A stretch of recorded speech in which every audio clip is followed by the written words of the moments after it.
దేవుని నామన మహిమ కలుగును గాక. నా పేరు జ్యోతి అండి. నేను ఒకటే ఉదయం నేను ప్రార్థన చేసుకుని వచ్చానండి.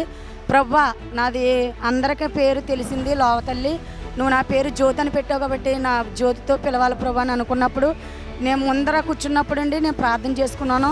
దేవుడు అద్భుత రీతిగా జ్యోతి ఇదిగో నీ ముందరకు వచ్చాను అని దేవుడు దైవదాసుల ద్వారా మాట్లాడి ఉన్నాడండి. అందరిని బట్టి దేవుని ఆమెకి మహిమ కలిగండి.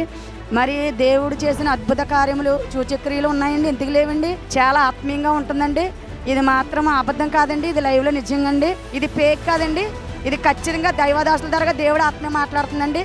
మీరు అనేక మంది తలరండి, నేను వచ్చి లైవ్లో నేను స్పష్టంగా చూశాను కాబట్టి నేను చెప్తున్నానండి. దేవుడు నన్ను పిలిచిన దేవుడు మిమ్మల్ని కూడా పిలుస్తాడు. పై రూపం చూస్తారండి మనుషులు, కానీ హృదయంతరాలు ఆయన వెరిగిన వాడండి. దైవదాసులు చెప్పిన ప్రతి ప్రవచన దేవుడు నెరవేరుతున్నాడండి ఖచ్చితంగానే, ఇది అబద్ధం కాదండి. మీరు చూసిన వారందరూ కూడా మీరు తండోపతండ్లుగా రండి, నాతో మాట్లాడిన దేవుడు కూడా మీతో మాట్లాడతాడు.